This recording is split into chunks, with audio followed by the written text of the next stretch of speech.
jumpa dalam program pengajaran Stikas Profita Plus.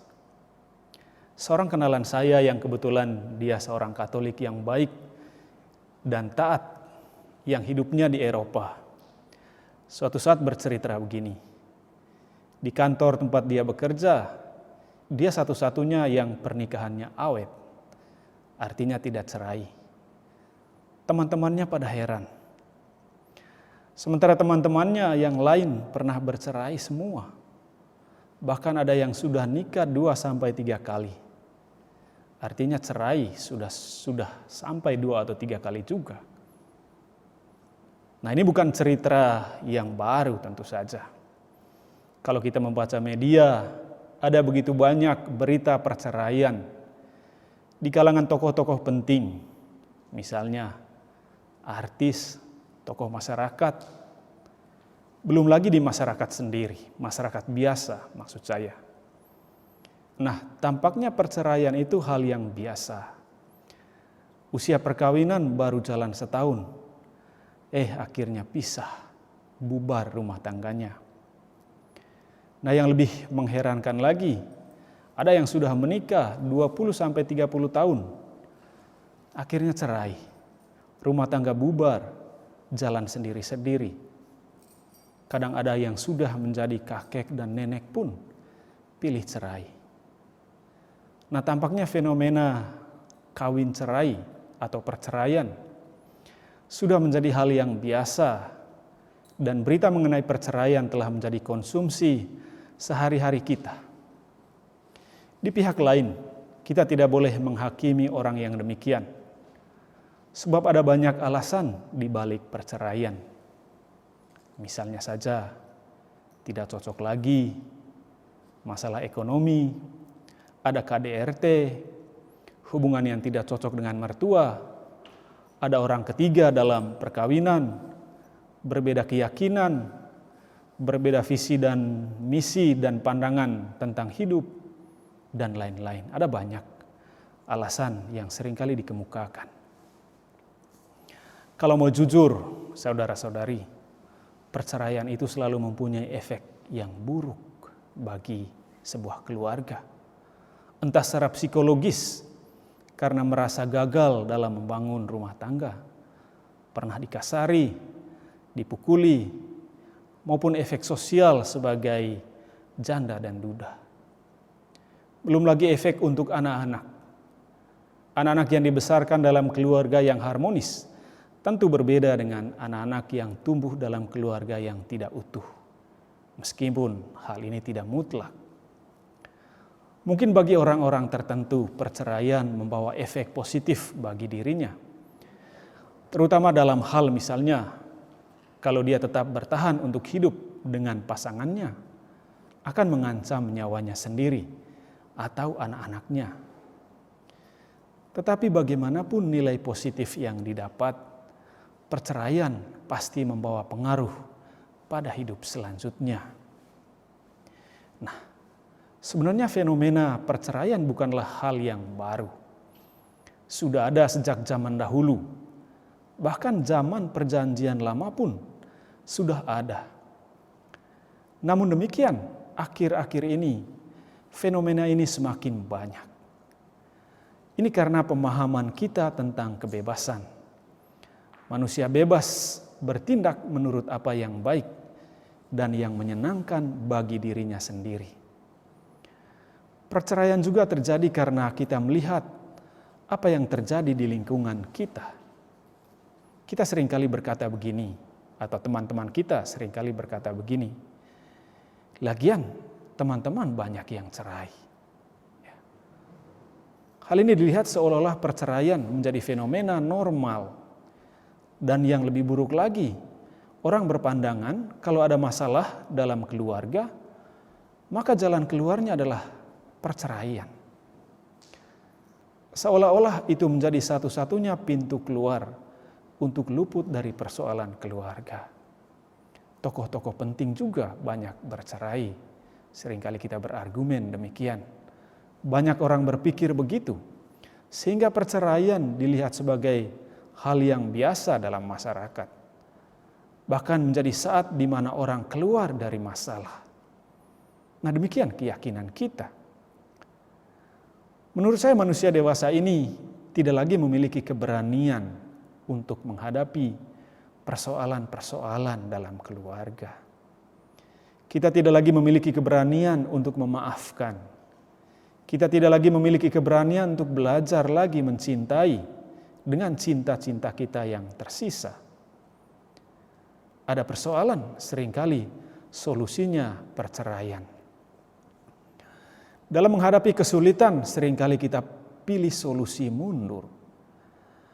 Keutamaan keberanian untuk menghadapi persoalan-persoalan dan kesulitan-kesulitan hidup keluarga semakin kurang dalam diri kita.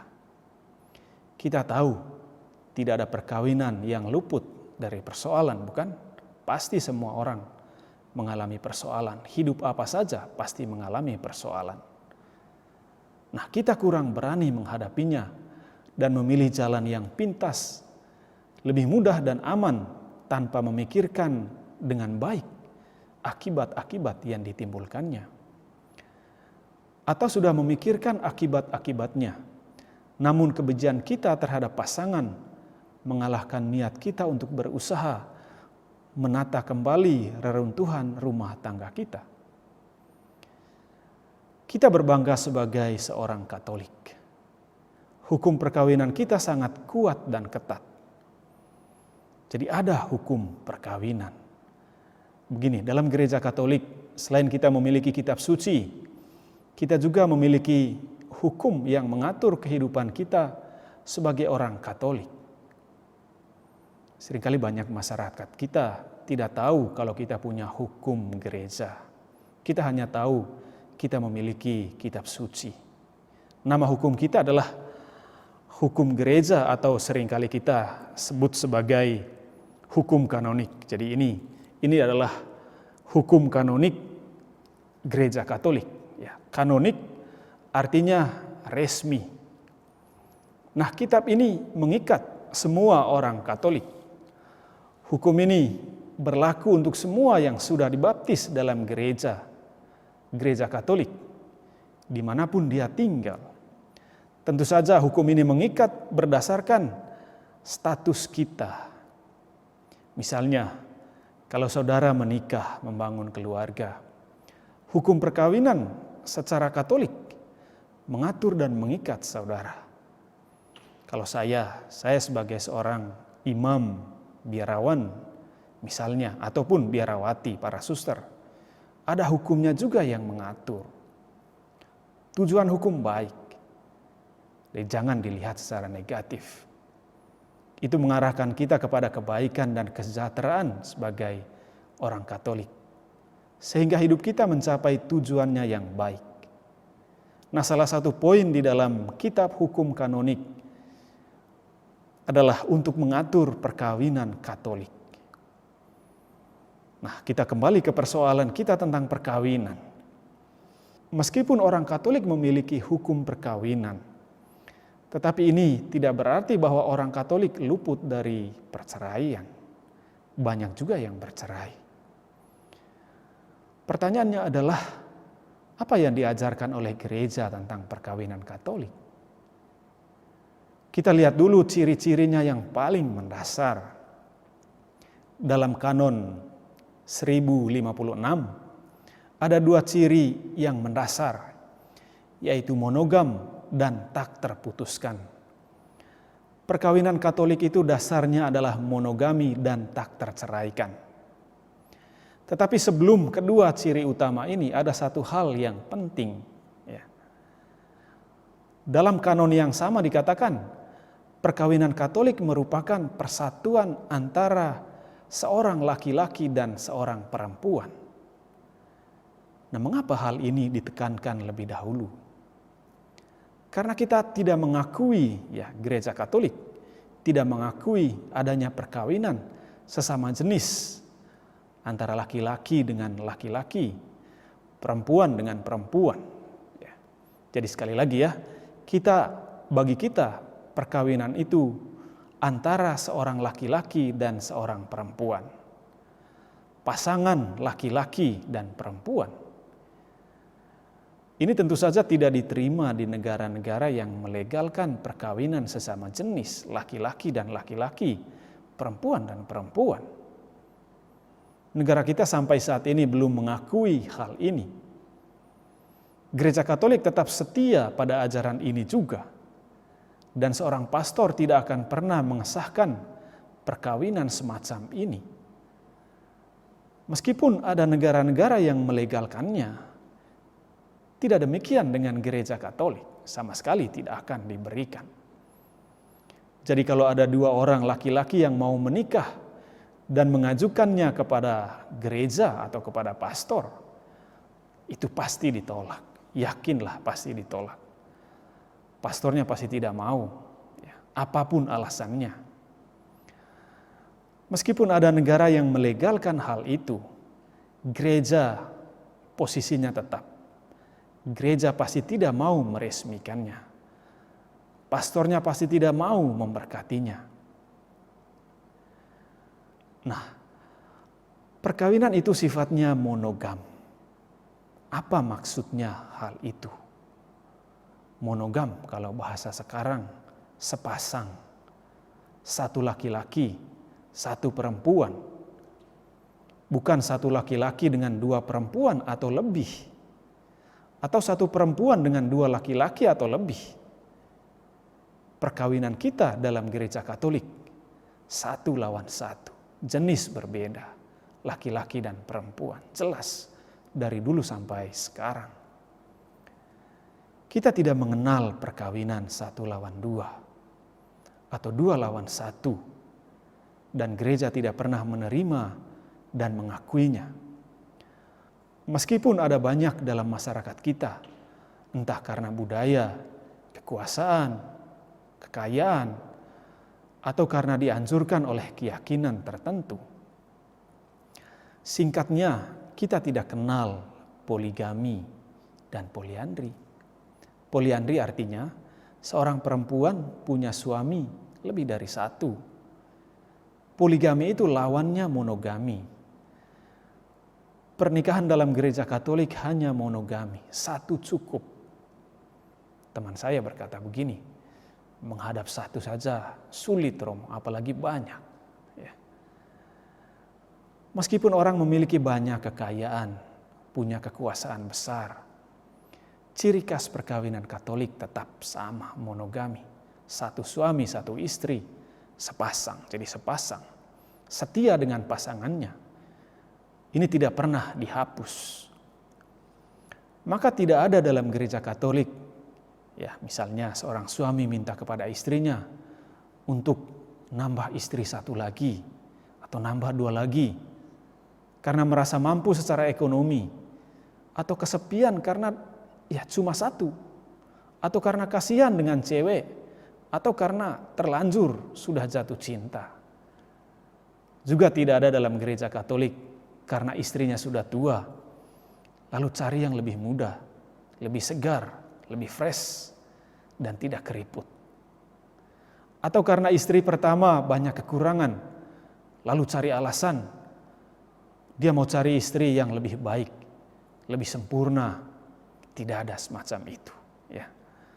Perkawinan Gereja Katolik tidak sama dengan ya misalnya orang pesan menu baru di restoran. Kalau yang sudah dipesan kurang banyak atau kurang enak, lalu pesan lagi. Tidak sama. Itu perkawinan, bukanlah pesan menu di restoran. Nah, sifat lain yang telah kita sebut tadi adalah perkawinan Gereja Katolik tidak terceraikan, ya, tak terputuskan. Hanya kematian yang dapat memutuskannya. Jadi dasar hukumnya ada.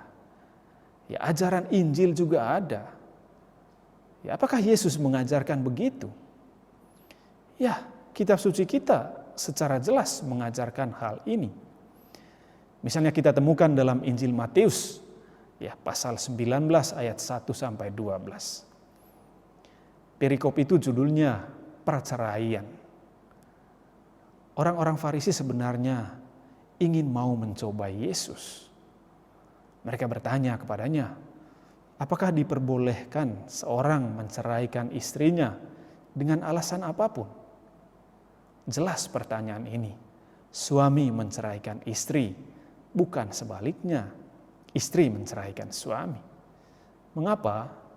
Ya karena zaman dulu perempuan lebih rendah dari laki-laki dan dia adalah milik suaminya. Karena itu seorang laki-laki dapat berbuat seenaknya kepadanya. Lalu apa jawaban Yesus terhadap pertanyaan ini? Yesus mengajak mereka untuk kembali ke kitab pertama, kitab suci. Ya, kitab suci kita, yaitu kitab Kejadian. Di sana dikatakan bahwa Allah menciptakan laki-laki dan perempuan. Laki-laki meninggalkan rumah ayahnya dan ibunya, bersatu dengan istrinya, dan keduanya menjadi satu daging. Ini ayat yang sangat penting bagi kita semua. Artinya, mereka meninggalkan keluarga masing-masing. Mereka membangun keluarga. Ya. Perkawinan membuat dua pribadi yang berbeda, yang satu laki-laki dan satu perempuan menjadi satu. Bagi kita perkawinan suci sifatnya. Ya. Perkawinan bukan sekedar menandatangani sebuah dokumen yang menunjukkan bahwa kedua pribadi itu sah di hadapan hukum sebagai suami istri. Lalu setelah itu dapat surat perkawinan. Dalam perkawinan ada suatu janji untuk setia sampai mati. Janji ini adalah janji di hadapan Allah. Karena kalau kedua saling berjanji, maka Allah mempersatukan mereka menjadi satu daging. Artinya tak terpisahkan oleh kematian. Ya. Maka Yesus membuat sebuah perintah abadi, perintah agung, yang harus diingat oleh semua orang Katolik, juga oleh orang Kristen. Yesus mengatakan, apa yang dipersatukan oleh Allah tidak dapat diceraikan manusia. Sekali lagi, apa yang dipersatukan Allah tidak boleh diceraikan manusia. Ini kata-kata Yesus sendiri. Ini kata-kata kitab suci sendiri. Ini kata-kata Tuhan sendiri. Jadi jelas, ini jadi argumen dasar mengapa orang Katolik tidak boleh bercerai. Ini bukan saja soal perintah gereja, bukan soal perintah hukum kanonik tadi, tetapi perintah Tuhan Yesus. Maka ini hal yang sangat mendasar. Nah, orang yang berdialog dengan Yesus bertanya lebih lanjut kepada Yesus. Dia mengejar Yesus, rupanya dia tidak puas. Dia mau mengejar Yesus dengan pertanyaan lain. Lalu dia bertanya, mengapa Musa memperbolehkan cerai asal suaminya memberi surat cerai kepada istrinya? Jawaban Yesus begini, karena ketegaran hatimu lah, karena ketegaran hatimu Musa mengizinkan menceraikan istrimu. Tetapi sejak semula tidaklah demikian. Artinya, Musa melembutkan hukum larangan perceraian. Bukan karena dia mengizinkannya. Bukan karena ia menginginkan perceraian bagi umatnya. Tetapi karena ketegaran hati umat. Karena ketegaran hati orang-orang Israel yang menuntut terus perceraian. Dalam bahasa kita, mengapa Musa mengizinkan perceraian? Karena kamu ngeyel, kata orang Jawa. Dari semula tidaklah demikian, kata Yesus. Artinya dari semula tidak ada perceraian. Karena Allah lah yang mempersatukan pasangan suami istri untuk menikah, lalu membangun keluarga. Jadi jelas bahwa perkawinan Katolik itu adalah persatuan antara seorang laki-laki dan seorang perempuan. Sifatnya monogami, satu lawan satu, dan tak terputuskan kecuali oleh kematian. Itulah saudara-saudara inti perkawinan dalam gereja Katolik. Semoga saudara dapat memahaminya sedikit demi sedikit, dan Tuhan memberkati saudara-saudari. Salam Profita.